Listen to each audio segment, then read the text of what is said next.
IPS ব্যবস্থা নেই, যদি থাকতো তাহলে আমরা এরকম বিবৃতিকর পরিস্থিতিতে পড়তাম না। সরকারের কাছে আমার প্রশ্ন যে বিংশ শতাব্দীতে মোমবাতি নিয়ে যাইতে হয়, এটা খুবই আমার কাছে দুঃখজনক। আসলে বিষয়টা একেবারে হাস্যকর। আমরা কি করব? আমরা সাধারণ জনগণ বক্তব্য কি? 30 June Tangail major general Mahmudul Hasan আদর্শ কলেজের প্রিন্সিপাল একটি বিজ্ঞপ্তি প্রকাশ করেন শিক্ষার্থীদের উদ্দেশ্যে। তিনি লিখেছিলেন শিক্ষার্থীদের উদ্দেশ্যে যে দুর্যোগপূর্ণ আবহাওয়ার কারণে শিক্ষার্থী যারা রয়েছেন, পরীক্ষার্থী যারা রয়েছেন, তারা যেন একটি করে মোমবাতি এবং দেশলাই সঙ্গে নিয়ে আসে, যাতে করে শিক্ষার্থীদের পরীক্ষায় কোনো রকম ব্যাঘাত সৃষ্টি না ঘটে।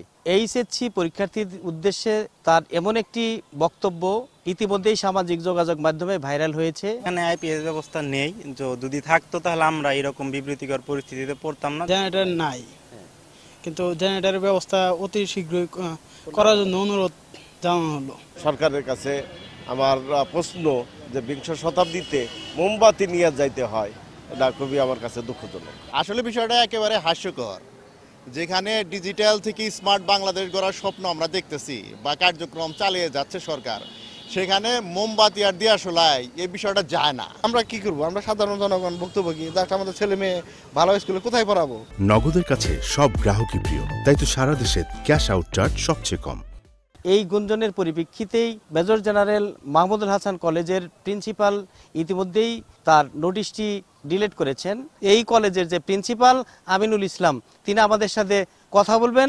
আমরা তাকে যুক্ত করব যে আসলে কেন তিনি এই যুগে এসে, এই যে বর্তমান সময়ে যে ডিজিটালাইজ হয়েছে, এখন কেন তিনি এই ধরনের বিজ্ঞপ্তি প্রকাশ করেছিলেন শিক্ষার্থীদের উদ্দেশ্যে। আমি এই মেজর জেনারেল মাহমুদুল হাসান আদর্শ কলেজের ছাত্রদের সেন্টার মাওলানা ভাসানী আদর্শ কলেজ সন্তোষে। তো ওই কলেজে প্রায় 4টা প্রতিষ্ঠানের সেন্টার আছে।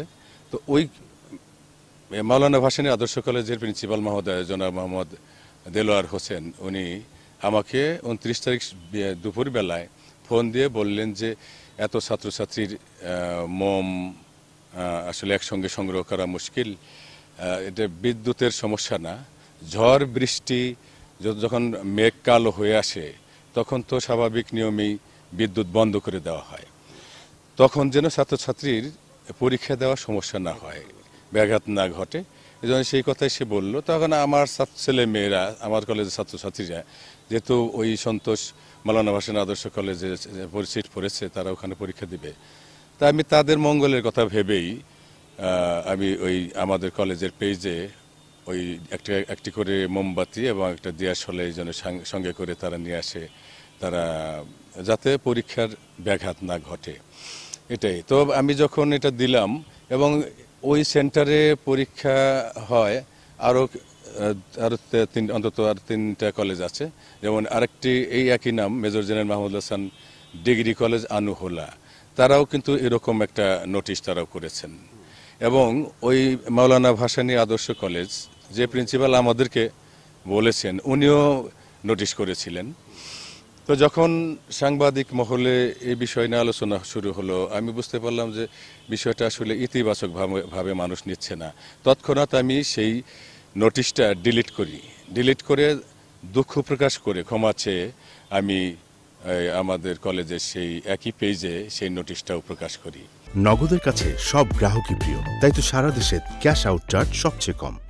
দর্শক মণ্ডলী, আপনারা শুনলেন যে আসলে প্রিন্সিপাল স্যার উনি যে ব্যাখ্যাটি দিলেন যে আসলে শিক্ষার্থীদের মঙ্গলের উদ্দেশ্যেই তিনি আসলে এই ব্যবস্থাটির কথা শিক্ষার্থীদের উদ্দেশ্যে বলেছিলেন। এই ছিল আসলে আমার কাছ থেকে টাঙ্গাইলের যে ভাইরাল হওয়া যে বিষয়, শিক্ষার্থীদের মোমবাতি এবং দেশলাই আনার বিষয়, সেটির বিস্তারিত খবর।